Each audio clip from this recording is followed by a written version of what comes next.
Bom dia! I made it to Lisbon. It's been a long journey, but I made it to Lisbon. Look at me, all rough. So I thought a lot of people were writing saying I was doing a Forest Gump walk. And I thought it was about time I told you why I chose to walk. And why I chose to walk so far. So, many of you know that I was in a serious car crash, but you don't actually know or understand just how serious it's been. You look at me and you see me walking, and many of you just assume, oh, it wasn't so bad. You don't look that bad. Well, you know, emotional scars can go pretty deep. And February 3rd, 2010 is basically the end of my first life. I died. I definitely died. And I was given a second opportunity to live. And to learn from my mistakes, to learn from the mistakes of my first life. And I'm very grateful for that. But it's been a long 5 years of recovery. And initially when I set out to do this walk, I was going to do it for the physical challenge of it. I was going to do it to strengthen my leg, to get back to normal, I guess, to what I previously was. You see, my entire right leg was destroyed.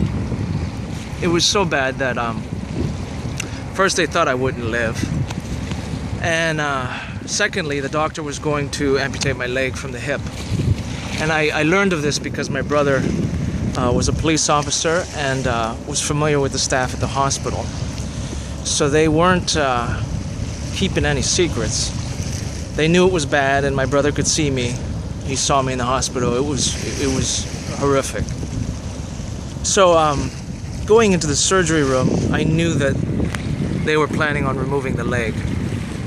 So I made it a point to tell the doctor, to get his attention and to look at him in the eyes and tell him, don't take my leg. Do not take my leg, because if you take my leg, I will kill myself.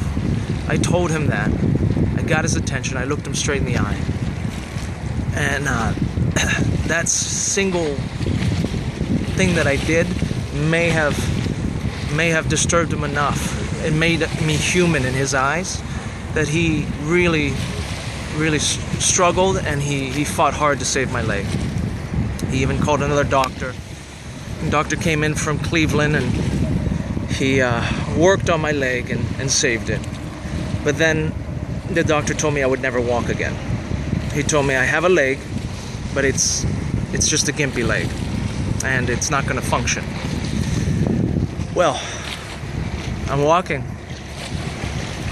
but it's been a hard journey.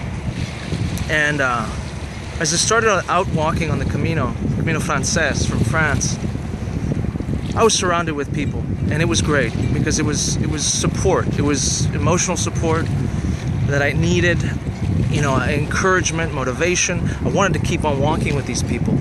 They were my new friends, and we had great conversations, but it was very difficult. It hurt a lot.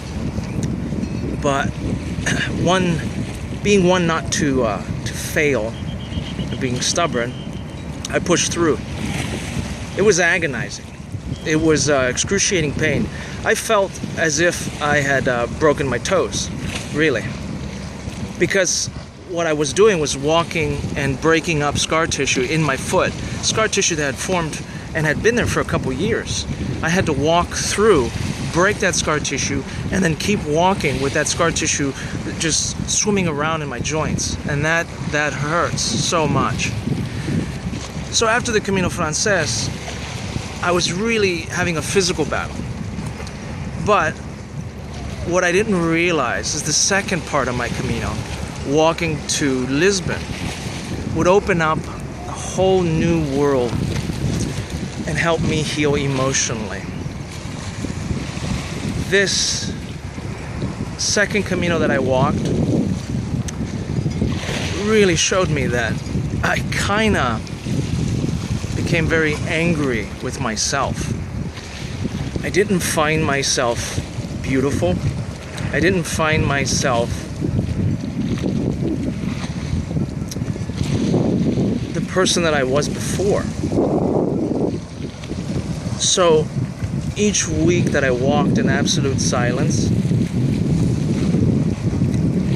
I had to deal with me.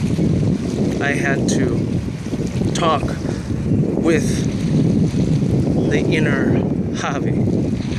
And what resulted was I actually fell in love with myself.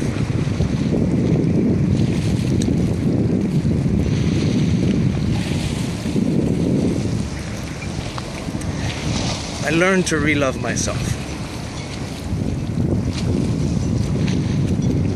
So it's been a very difficult journey.